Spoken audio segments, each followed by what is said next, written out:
이제 오늘부터 우리는 하나님께 감동되었던 새로운 사람을 만나려고 합니다. 바로 남유다의 16번째 왕 요시야이죠. 오늘 본문 1절은 이 요시야에 대해서 이렇게 이야기를 하는데요. 함께 우리 22장 1절 함께 읽도록 하겠습니다. 시작. 요시야가 왕위에 오를 때에 나이가 8세라 예루살렘에서 31년간 다스리니라. 그의 어머니의 이름은 여디다요 보스갓 아다야의 딸이더라. 요시야의 아버지는 아몬입니다. 그러니까는 바로 직전 왕이 아몬이었어요. 그런데 아몬은 2년 만에 그 왕위를 물러나게 되었습니다. 그 이유는 반역 때문이었습니다. 반역으로 왕위에서 물러나게 되고 죽게 되었던 거죠. 그리고 사람들은 그의 아들이었던 요시야를 이제 남유다의 16번째 왕으로 추대하였어요. 근데 여러분들 요시야가 왕이 되었을 당시에 남유다의 상황이 어땠을까 생각을 해보면 당연히 어지러웠을 것이다 이렇게 추측할 수가 있습니다. 왜요? 요시야가 왕위에 오른 나이가 성경에서 뭐라고 이야기합니까? 8세, 8살이라고 기록을 하고 있습니다. 아마 우리 나이로 치면은 9살, 10살, 초등학교 2학년, 3학년 정도의 나이가 아니겠습니까? 어린이였다라는 겁니다. 여러분들 요시야가 왕이 된 이후에 본인의 어떤 능력과 권력으로 남유다를 이끄는 것은 불가능하더라라는 것이죠. 여러분 우리 역사에도 대표적으로 어린 나이에 왕이 되었던 사람이 있습니다. 바로 조선의 6번째 왕이었던 단종입니다.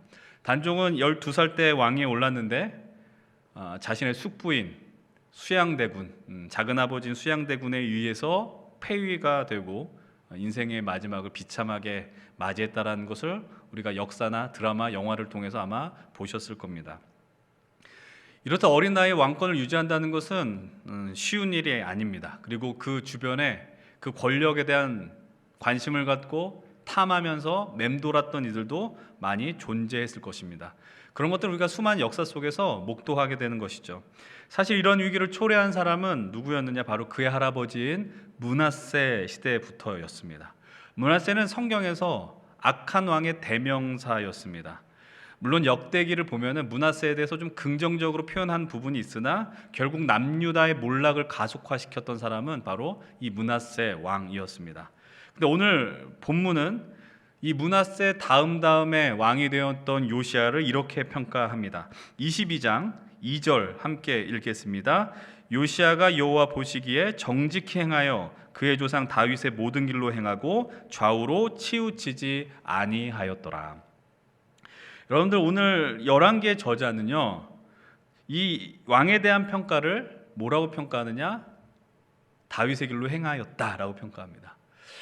여러분 우리가 역사서를 읽다 보면은 이스라엘의 이 왕에 대해서 극단적인 이 평가가 있습니다. 평가하는 표현법이 있습니다. 그것은 바로 오늘과 같이 요시야와 같이 다윗의 길로 갔느냐, 그리고 다른 편에는 뭐라고 이야기하느냐? 그가 여로보암의 죄에서 떠나지 않았다라는 표현이 나와요. 다윗은 우리가 너무나도 잘 알고 있는 이스라엘의 위대한 성군 왕입니다. 그리고 여로보암은 솔로몬 이후에 이스라엘이 남과 북으로 나누어질 때 베델과 단을 중심으로 북이스라엘의 첫 번째 왕이 바로 이 여로보암이었습니다. 처음엔 아주 멋지게 그의 시작을 보여주었으나 결국 그는 하나님을 배반하고 하나님의 뜻에 반하는 인생을 살게 되었습니다. 그리고 훗날 계속해서 아주 불명예스럽게 이름이 기억되는 것이죠. 타락하고 망가진 왕을 향해서 늘 이렇게 이야기합니다. 그가 여로보암의 죄에서 떠나지 않았다.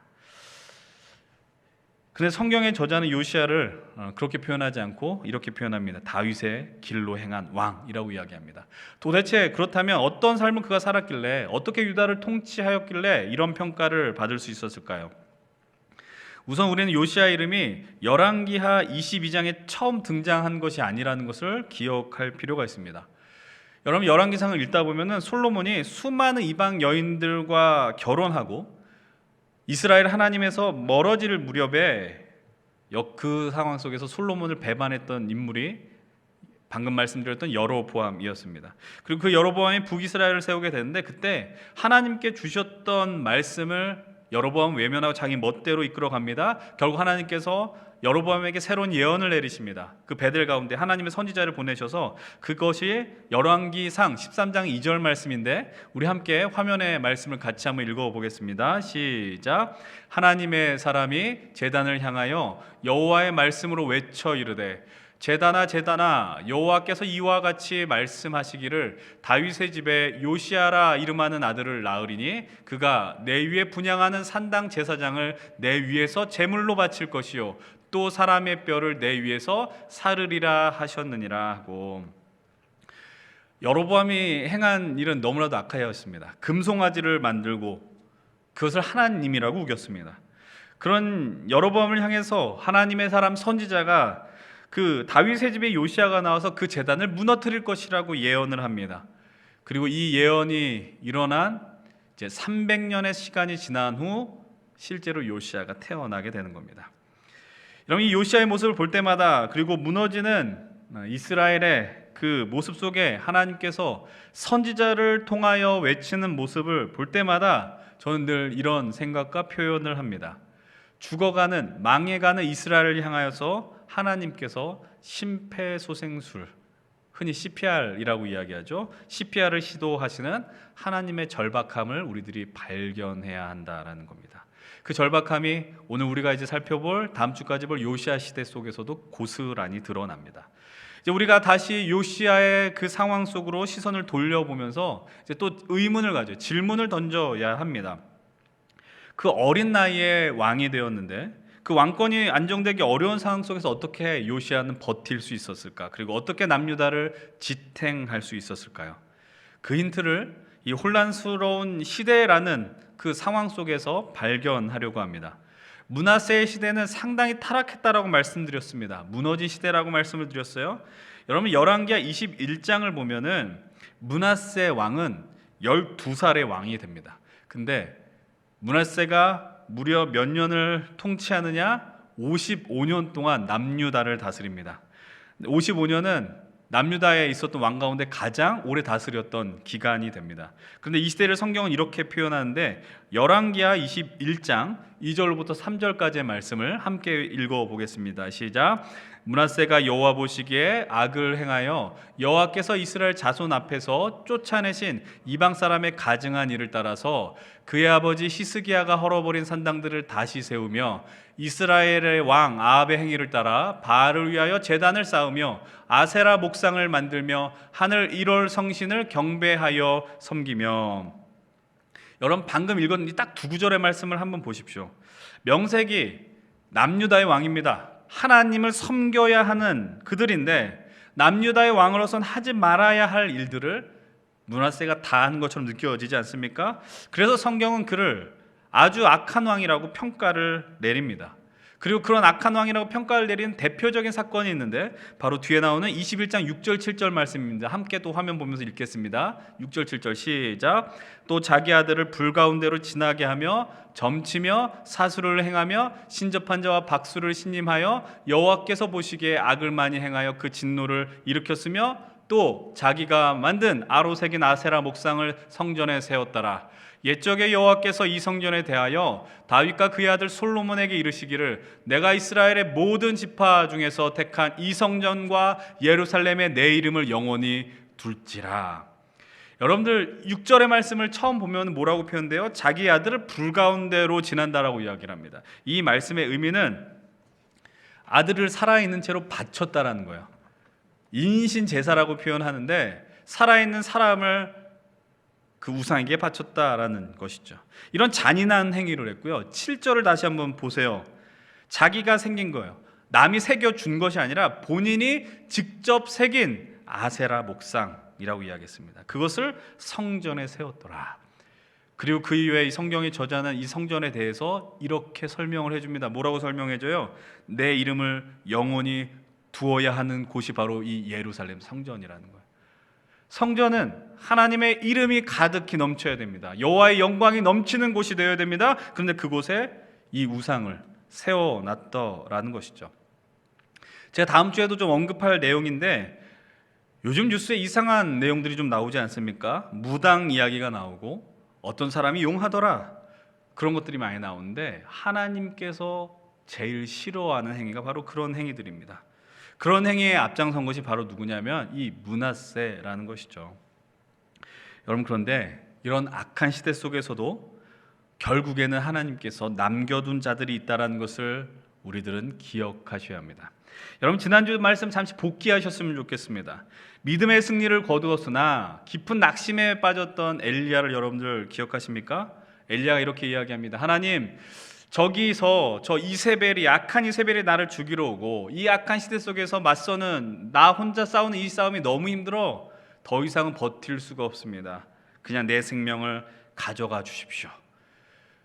낙심하고 있었던 엘리야를 향하여서 하나님은 위로도 하시지만 새로운 사명을 주십니다. 그리고 이런 말씀을 던지십니다. 내가 너에게 힘을 주고 사명을 주고, 그리고 너는 기억하라, 내가 바알에게 무릎 꿇지 않은 7,000명을 남겨두었다. 지난주 기억하시죠?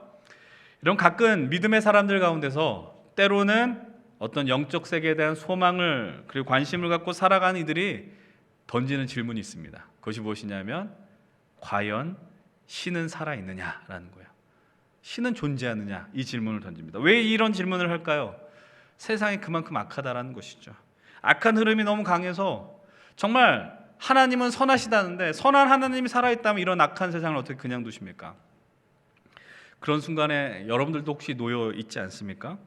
여러분들 직장 생활하다 보면 아니면 학교를 다닐 때, 지금 우리가 지금 설명절을 보내고 있는데 가정에서 나 혼자 예수 믿고 좀 힘겨운 가운데 있는 우리 청년들 계시지 않습니까? 그 믿음을 지키는 것이 정말 어렵고 만만치 않은 순간에 우리들은 오늘의 말씀을 통해서 또 소망을 품어야 합니다. 하나님께서 여전히 이 세상을 포기하지 않으셨고 하나님이 오늘 이 현실 속에 우리들도 남겨주셨고 다른 하나님의 사람들도 남겨두셨다라는 겁니다. 여러분, 우리가 온전하지 못한 교회를 보면서 또 온전하지 못한 신앙 공동체를 통하여 실망할 수 있고 좌절할 수 있으나, 그러나 또 생명을 품고 하나님 나라를 소망하는 사람들이 이러한 어둡고 악한 시대 속에도 여전히 존재하는 것을 기억하셔야 됩니다. 그것을 아셔야 돼요. 나 혼자 열심히 믿는 것 같은데 그런 것이 없다라는 거예요. 하나님은 반드시 우리가 뜻을 품으면 여러분들과 함께 이 하나님 나라를 세울 동역자들을 지금도 예비하시고, 그것이 바로 오늘 우리의 연신 힘센 공동체란 사실입니다. 이 요시야의 시대도 마찬가지예요. 아무것도 모르는 요시야에게 하나님께서 그 55년 악한 시간을 버틴 사람들을 남겨두셨다라는 거예요. 그리고 요시야가 하나님을 아는 믿음에서 벗어나지 않도록 계속해서 옆에서 가르쳐주고 코칭해 주었던 그리고 그 요시야가 하나님 앞에 온전한 왕이 되기로 세우기로 결단한 존재들이 있었다라는 것을 잊지 말아야 됩니다. 오늘 본문을 보면은 요시야가 왕이 된 지 18째 해, 그러니까 왕이 된 지 18년이 지나서 26세 때의 상황이 시작이 됩니다. 그러나 역대기를 좀 보면은 18년이 아니라 조금 더 이른 청소년 시기에 자신의 믿음을 굳건하게 세웠음을 발견하게 됩니다. 역대하 34장 3절의 말씀입니다. 우리 역시 함께 화면의 말씀 읽겠습니다. 시작. 아직도 어렸을 때에 곧 왕위에 있은 지 8년에 그의 조상 다윗의 하나님을 비로소 찾고 제12년에 유다와 예루살렘을 비로소 정결하게 하여 산당들과 아세라 목상들과 아로 새긴 우상들과 부어 만든 우상들을 제거하여 버리매. 이 4절 첫 번째 말씀 한번 보여주세요. 앞에 부분 4절. 여러분들 뭐라고 이야기해요? 왕위에 있은 지 8년이라고 이야기합니다. 8년. 그런데 8년에 다윗의 하나님을 비로소 찾았다라고 이야기해요. 우리 나이로 치면 청소년, 고등학교 시절. 근데 그때에서 비로소 내게 하나님을 가르쳐준 사람들에 의해서 도움을 받고 나를 있게 하신 분이 그분이구나, 나로 하여금 왕이 되게 하신 분이 그분이구나를 비로소 찾았고 받아들였다라고 이야기합니다. 그리고 그때부터 비로소 시작한 것이 무엇이냐, 자신의 조상, 할아버지, 아버지가 망가뜨렸던 성전을 회복시키는 작업을 그 16살 때부터 요시야가 시작했다라는 거예요. 그리고 이 일이 한 번에 걸쳐서 일어난 것이 아니라 수년에 걸쳐 진행되었고 왕위에 오른 지 8년 그리고 10년 후에도 성전 수리를 진행하였습니다. 우리는 잊지 말아야 됩니다. 하나님을 외면하고 하나님을 등지려가는 시대 속에서도 여전히 하나님을 갈망하고 하나님의 말씀을 사모하고 하나님 나라를 소망하는 이들이 존재한다라는 사실을 말입니다. 그래서 이후 보면은 대제사장 hil기야가 등장하고 서기관 사반이나 여선지자 훌다 등 요시야의 중심을 잡아주는 조력자들이 충분히 있었음을 발견합니다. 이런 믿음의 조력자들이, 신앙의 동역자들이 우리 연신 힘센 청년부 안에도 넘치길 간절히 원합니다. 우리가 서로가 서로에게 이런 믿음의 조력자들이 됐으면 좋겠습니다. 제가 여러분들에게 그런 조력자가 되면 좋겠고, 여러분들도 제게 그런 동역자가 되어 주십시오. 그리고 함께 하나님 나라 소망을 세워나갈 수 있으면 좋겠어요. 여러분, 우리는 비록 약합니다. 그러나 우리 주님은 강하시고요, 그리고 또 주님의 사람들로 인해 오늘 우리가 든든히 서 갈 수 있음을 여러분 기억하시기 바랍니다. 이 예배 가운데, 이 공동체 안에서 그런 동역자를 소망하십시오. 하나님이 허락해 주실 것입니다.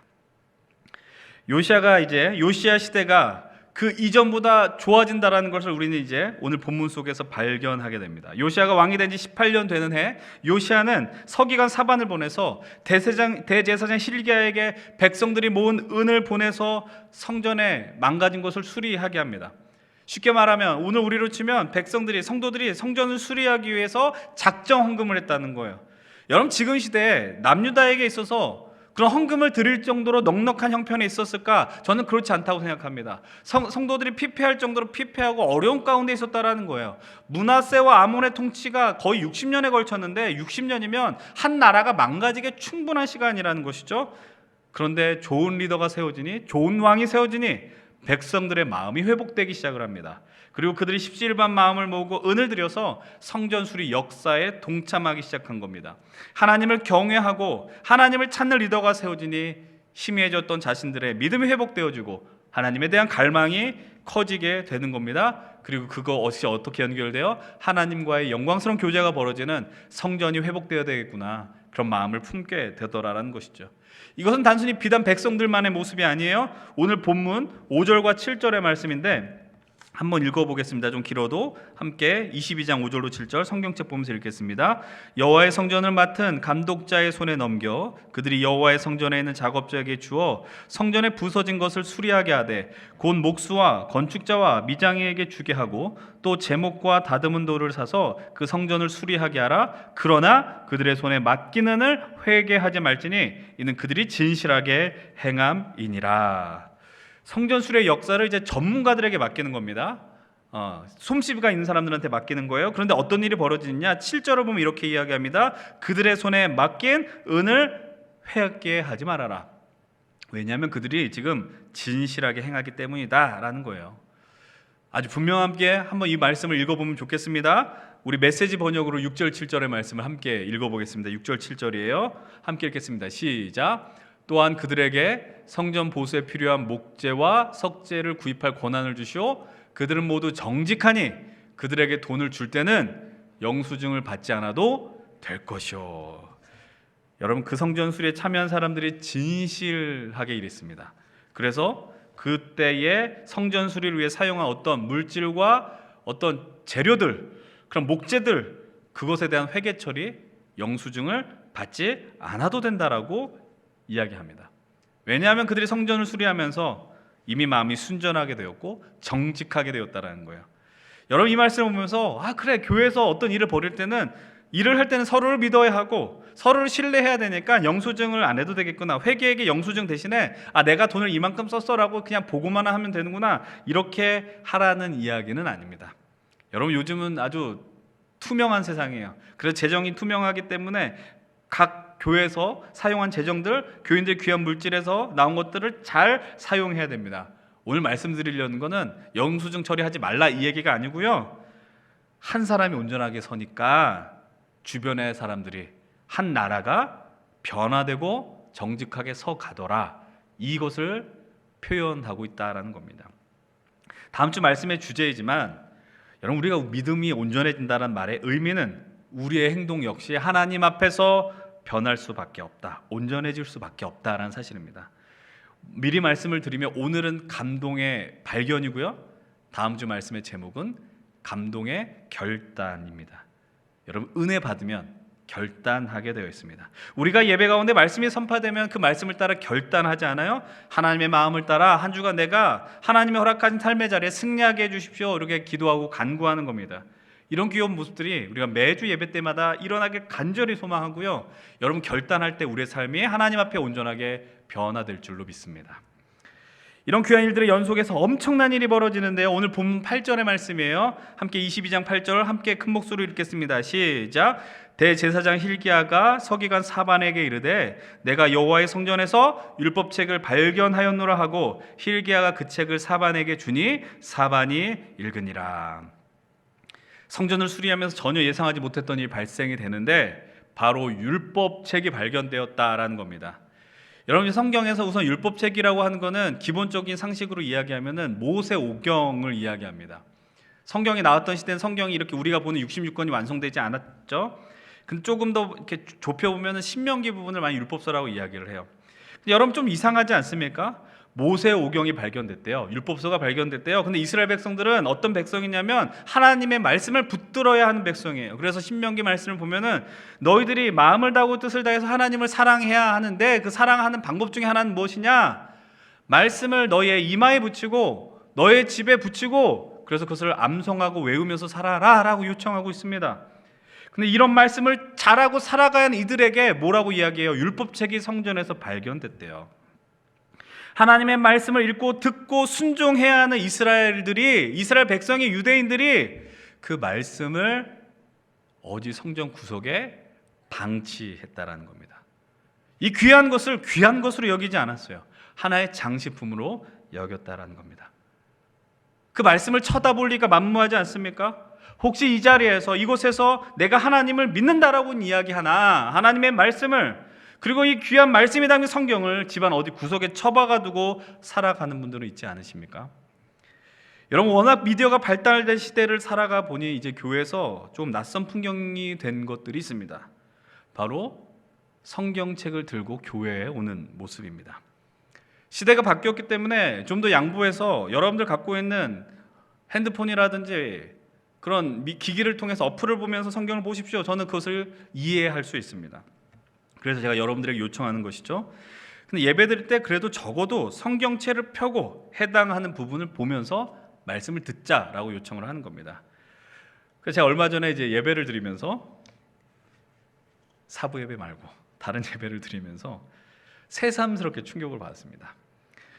꽤 많은 성도님들이 우리 의자 보면은 나와 있는 부분에 성경책을 놓는 것이 아니고 주보 한 장을 펴고 예배를 드리더라라는 거예요. 사실 성경 찬송이 필요 없습니다. 왜냐하면 친절하게 다 나오니까, 화면에 다 나오죠. 너무 이런 말이 꼰대스럽게 들려들어도 이해하시기 바라요. 저는 적어도 여러분들이 함께 예배하는 우리 힘센 청년들이 하나님을 이렇게 경외하는 마음을 가지고 성경을 펴고 선포되어지는 말씀 하나하나씩 짚어가면서 주의 은혜를 받는 귀한 인생들이 되면 좋겠습니다. 더 나아가서 이 말씀이 그냥 이 시간에 한 번 들리고 끝나는 것들이 아니라 일주일의 삶 속에 말씀과 좀 친밀해지고 정말 하루에 한 구절이라도 볼 수 있는 그런 믿음과 용기가 우리 안에 회복되었으면 좋겠어요. 여러분, 이 율법책이 발견되었던 소식을 듣고 요시야가 충격을 받습니다. 그리고 이 율법책을 서기관 사반이 요시야 앞에서 읽게 되는 겁니다. 그래서 보이는 반응이 뭐냐? 우리 본문 바뀌지만 11절은 이렇게 이야기해요.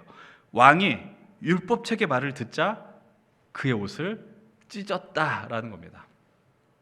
옷을 찢는다라는 것은 무엇을 의미합니까? 회개를 의미하는 거예요. 내 가슴을 치고 통회함을 의미하는 거예요. 하나님 앞에 우리가 바르게 살지 못했다라는 것이죠. 그것이 옷을 찢는 행위로 드러나는 겁니다. 근데 아마 요시야는 두 가지 의미로 옷을 찢지 않았을까라는 생각을 해요.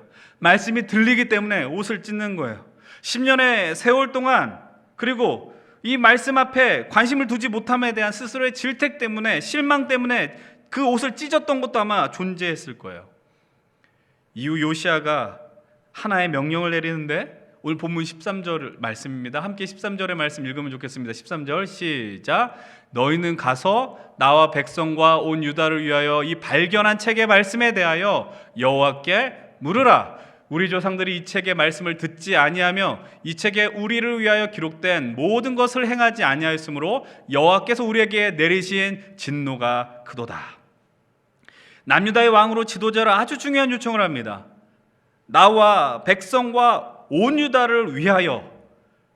하나님의 말씀은 교회만을 위한 말씀이 아니라, 우리 개인만을 위한 말씀이 아니라 온 세계를 향한 말씀, 그것을 기억하셔야 됩니다.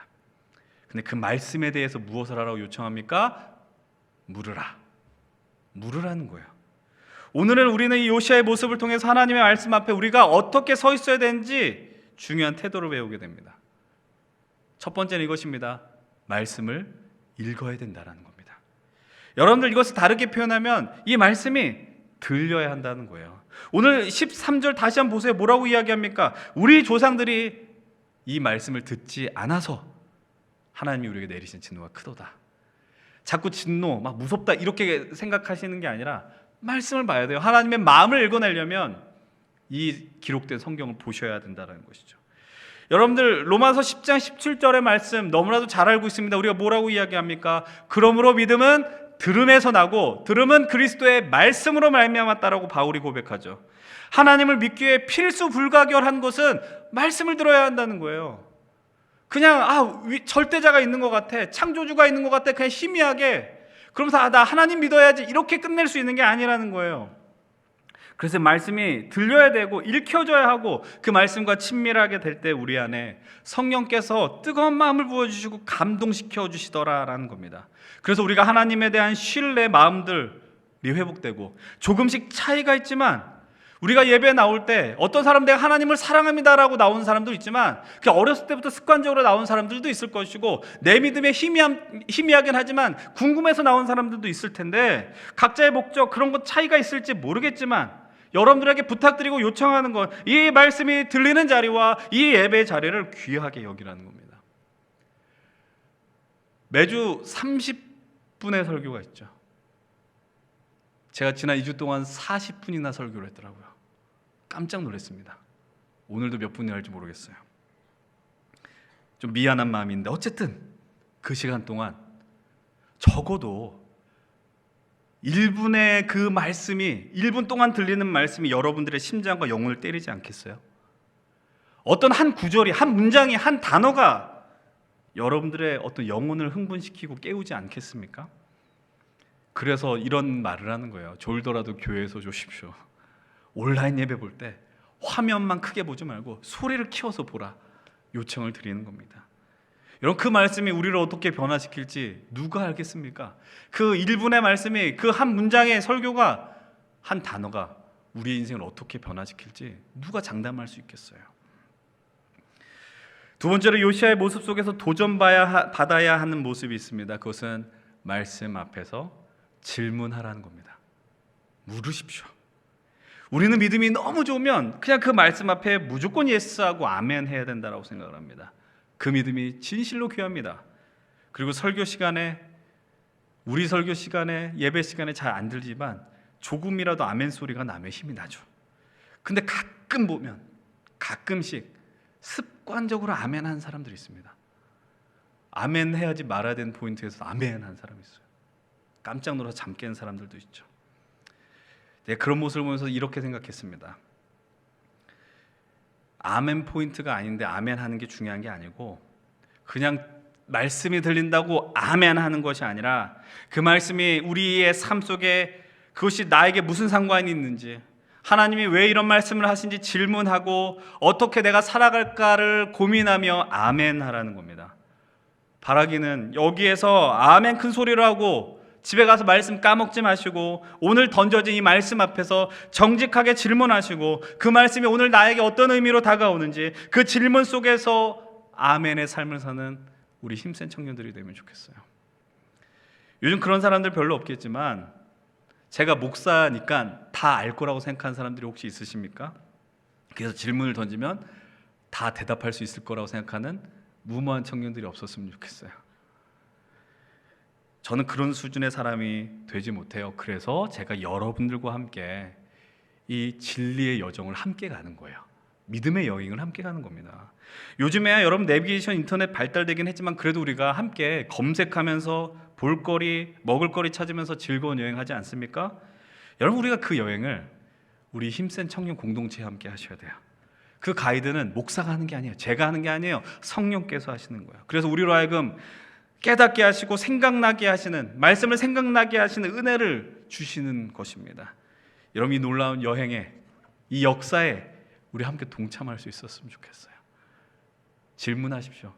질문을 해야지 발견하고 깨닫고 우리의 믿음이 온전히 설 수 있습니다. 이제 말씀을 정리하려고 합니다. 오늘 요시아는 어릴 때부터 귀한 믿음의 조력자들을 통해 성전 회복을 위한 열정을 품고 살아왔습니다.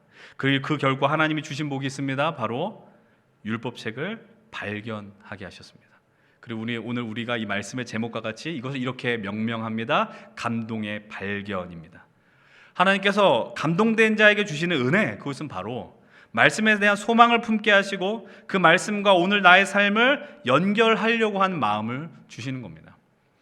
신학교를 다니면은 설교학을 배웁니다. 설교학을 배우다 보면 수많은 설교학자들의 설교에 대한 정의가 있습니다. 설교는 이런 것이다. 여러분들 그런데 가장 심플하게 제게 와닿는 것이 있습니다. 여러분 바로 가깝게는 우리가 2000년의 역사, 3000년, 4000년 그 전의 역사를 보지 않습니까? 그 역사를, 과거의 역사를 오늘과 연결시키는 게 바로 설교라는 겁니다. 그래서 유명한 그 복음주의 설교자 존 스토트가 이렇게 정의 내립니다. 말씀과 현실 사이에 다리를 놓는 것이 설교이다라고 이야기합니다. 하나님 말씀과 현실의 다리를 놓는 것. 여러분 이 다리를 놓는 작업을 하는 설교자로 살아가는 것이 제게는 얼마나 영광스러운 일인지 모릅니다. 여러분 하나님의 말씀은 과거의 것이 아닙니다. 히브리서 4장 12절 말씀 보면 너무나도 와닿는 말씀이 있습니다. 하나님의 말씀은 살아있고 활력 있어 그 어떤 날성구보다 예리하여 혼과 영과 관절과 골수를 찌른다라고 이야기하지 않습니까? 이 말씀을 발견하는 놀라운 복이 이곳에 함께하는 우리에게도 임하기를 간절히 소망합니다. 제가 연신교회 이제 부임한 지 벌써 한 달이 되었습니다. 부임하고 이제 주일 전날 첫 번째 회장단과 미팅하는 날 그런 이야기를 했어요. 제가 하는 이야기가 목회자로서 상당히 하기 어려운 이야기라는 것을 전제에 두고 여러분 들으셨으면 좋겠어요.